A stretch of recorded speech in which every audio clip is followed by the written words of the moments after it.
बिस्मिल्लाहिर्रहमानिर्रहीम अस्सलाम वालेकुम। एक तरफ इस्लामाबाद के अंदर किसान धरना दिए हुए हैं, दूसरी तरफ पुलिस आप देख रहे हैं पूरी तरह अलर्ट है। इस हवाले से तो हम आपको अपडेट कर ही रहे हैं। ज़रा थोड़ा सा आप दिखा दें नाजरीन को। इस वक्त ताज़ा तरीन सूरत हाल ये है कि किसान जो इत्तेहाद है उसका वफद राना सनाउल्लाह के साथ मुज़ाकरात के लिए गया हुआ है।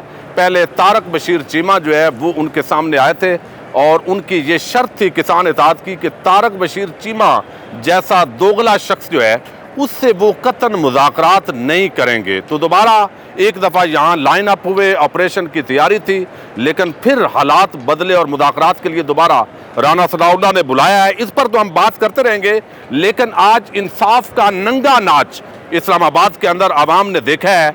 एवनफील्ड अपार्टमेंट केस के अंदर मरियम नवाज को रिहा करने का हुक्म दिया गया है और कैप्टन रिटायर सफदर जो मजलूम आदमी है उसकी भी 1 साल की जो सज़ा है वो ख़त्म कर दी गई है। और अब मरियम नवाज ने इमरान खान और जनरल फैज़ हमीद को निशाने पर लिया है। इमरान खान जो है वो अब क्या फ़ैसला करने जा रहे हैं, इस पर तफसील के साथ इस वीडियो में हम बात करेंगे। उम्मीद करूँगा कि आप समाप्त करने के बाद हमेशा की तरह अपने कीमती फीडबैक से ज़रूर आगाह करेंगे।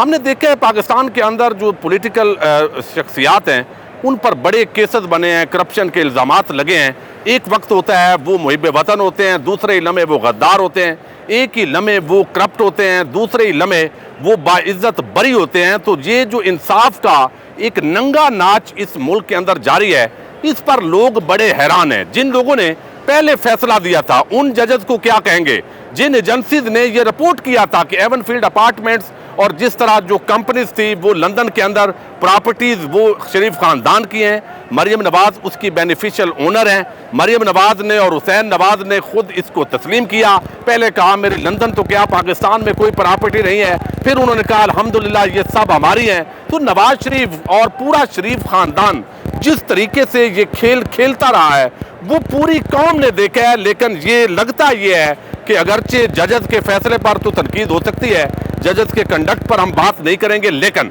इस वक्त इस मुल्क के अंदर इंसाफ का एक ऐसा नंगा नाच शुरू हो चुका है। NRO2+ एक ऐसी लेवल प्लेइंग फील्ड जिसकी बात की जा रही है कि हमने मरियम जो है उसको भी माफ़ करना है, नवाज शरीफ उसको वापस लाना है, इमरान खान जो है अगले 3 से 4 दिनों के अंदर नाअहली का फैसला जो है वो भी तकरीबन इस वक्त शुनीद है।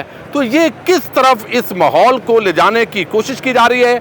एक तरफ पाकिस्तान की आवाम इमरान खान के साथ खड़ी है और इलेक्शन जीतने की पोजीशन में नहीं है, और दूसरी तरफ अब सरेआम चोरी, अब पाकिस्तान का अरबों रुपए जो पैसा है वो यहाँ से चोरी हुआ है। तो अगर इन शरीफ खानदान ने, जरदारियों ने चोरी नहीं किया तो वो बताइए क्या कोई जजेस है जिन्होंने चोरी की है, वो क्या एस्टेब्लिशमेंट के लोग हैं जिन्होंने चोरी की है। इस कौम का जो चोरी हुआ है पैसा वो किसी ने तो किया है, वो कौन है, ये असल वो मामला है। यहाँ एक तरफ किसान, मजदूर, आम आदमी वो पिस रहा है महंगाई के अंदर, वो यहाँ पर आपको फरियाद कर रहा है।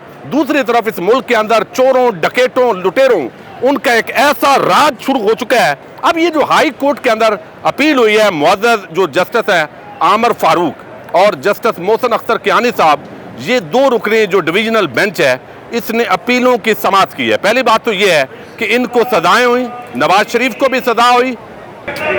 अब यहाँ पर आप देखिए कि ये डिवीजनल बेंच ने जो इस केस की समाअत की है, पहले तो 10 साल सजा होती है नवाज शरीफ को, और दूसरी तरफ मरियम नवाज को 7 साल की सजा होती है, कैप्टन रिटायर सफदर को 1 साल की सजा होती है, और वो सजा यही इस्लामाबाद हाई कोर्ट से मुअत्तल हो जाती है। मुझे बताइए कि यहाँ लोअर कोर्ट से, सेशन कोर्ट से जो सजाएं होती हैं, जुडिशियल मजिस्ट्रेट जो सजाएं देता है, क्या आम लोगों की वो सजाएं मुअत्तल होती हैं?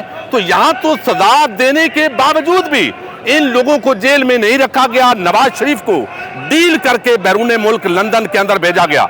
और अब जो है आप देखिए कि मरियम नवाज सजा याफ्ता मुजरमा होने के बावजूद टेलीविजन चैनल्स उसको कवरेज दे रहे थे, टेलीविजन पर वो आ रही थी, यहाँ पर वो सियासत कर रही थी, जलसे कर रही थी, और वो नवाज शरीफ की तीमारदारी के नाम पर बाहर आई थी।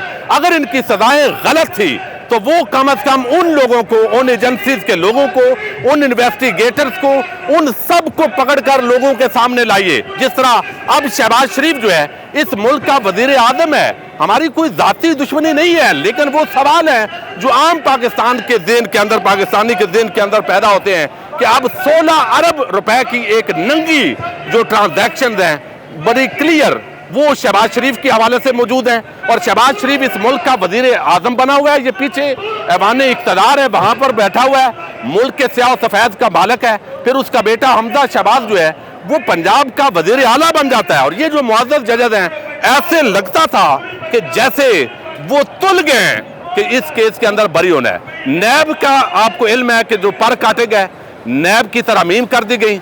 50 करोड़ तक अगर आप करप्शन करते हैं तो वैसे ही वो नैब के अंडर नहीं आती।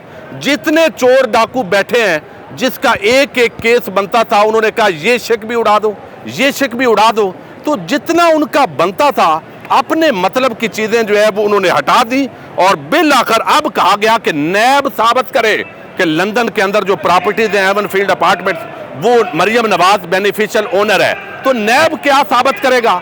मरियम नवाज और क्या नवाज शरीफ और शरीफ खानदान वो अपने आप को जस्टिफाई करते हैं। तो यहां पर जो आज समाअत हुई है, पहले मैंने थोड़ा सा आपको बताना है, और फिर अब किस तरह मरियम नवाज ने जो प्रेस कॉन्फ्रेंस की है उसके अंदर सिर्फ नवाज यानी इमरान खान नहीं, और किस तरह नंगे झूठ बोले हैं उस पर भी बात करेंगे।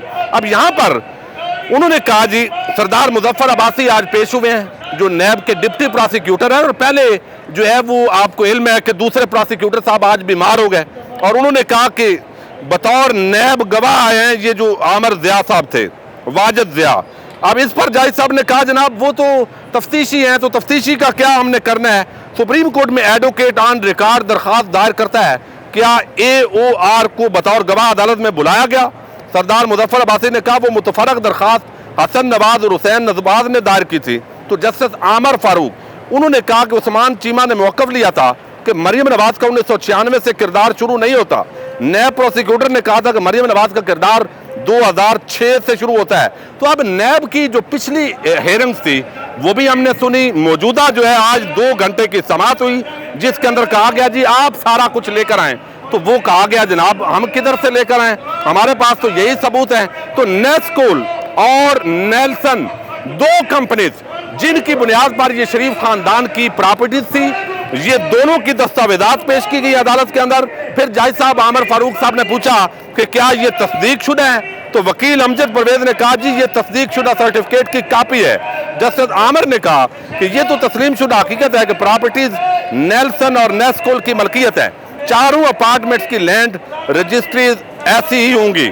अब यहाँ बिल आखिर क्या हुआ कि मरियम नवाज को 7 साल की सजा और कैप्टन रिटायर्ड सफदर की 1 साल की जो सजा है उससे बरी कर दिया गया। सवाल एक है कि पाकिस्तानियों का अरबों रुपए का पैसा चोरी हुआ, वो अगर इन शरीफ खानदान ने, नवाज शरीफ ने, मरियम नवाज ने और इन लोगों ने चोरी नहीं किया तो वो चोर कौन है, वो मुजरम कौन है? तो इसका मतलब है आप ये कहना चाहता है हमारा जो इंसाफ का निज़ाम जिस तरीके से खेल रहा है और जिस तरीके से ये NRO दिए जाते हैं, जिस तरह डील दी जाती है, एक वक्त के अंदर जो है एक बंदा मुजरम होता है, दूसरे इल्म में वो पाक साफ होता है। तो ये जो लॉन्ड्री से गुजारने का कुछ सालों के बाद जो सिलसिला है, तो फिर ये मुजरम तो आम आदमी है, आम पाकिस्तानी है, मजदूर है, किसान है, छाबड़ी वाला है, रेडी वाला है। तो फिर वो उन्होंने लूटा है इस मुल्क को, वो तो बेचारे सड़कों पर बैठे हुए हैं। तो ये ऐवान इक़्तिदार के अंदर आम आदमी के वोटों के जरिए पहुंचकर जो ताकत लेते हैं वो किस तरह का खेल खेलते हैं। अब मरियम नवाज जो है वो बरी होगी माशाल्लाह। उनके जितने हामी साफी हैं वो इस वक्त नाच रहे हैं, गा रहे हैं, उनके टीवी चैनल्स वो भी नाच रहे हैं, चूंकि उन्होंने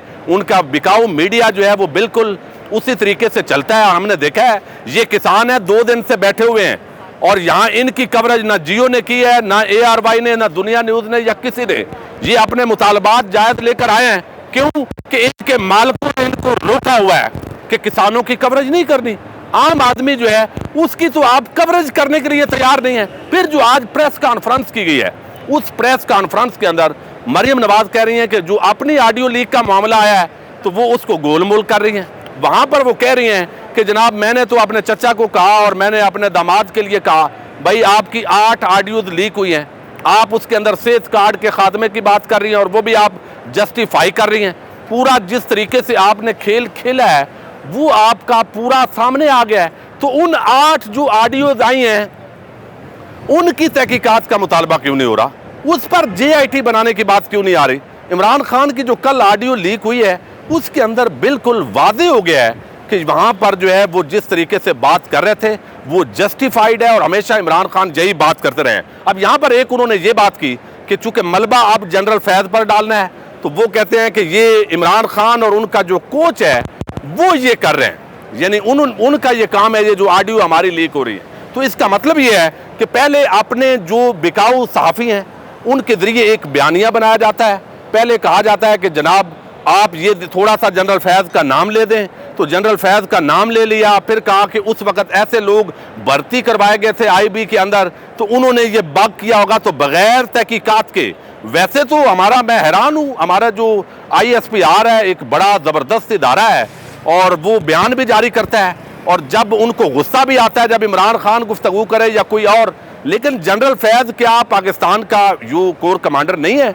तो उनकी कोई रिस्पेक्ट नहीं है? लोग आम आदमी तो बड़ा कंफ्यूज है, वो यहाँ जिसको जो मर्जी आता है वो बात करता है। तो अब जनरल फैज़ पर एक तो तनकीद करने का सिलसिला शुरू हो गया है कि जैसे ये तमाम ऑडियो लीक के पीछे वो कुछ सहाफ़ी भी लगे हुए हैं कि शायद वो है, इशारातन बात करते हैं। फिर इमरान खान को जी अब जेल में डाल दो, अब इसको गिरफ्तार कर लेना चाहिए, इसकी JIT बननी चाहिए, ये ऑडियो की अपनी ऑडियो की नहीं बननी चाहिए। तो ऐसा लगता है कि जो इस वक्त ये नंगा नाच नाच रहे हैं अवाम को बेवकूफ़ समझते हैं।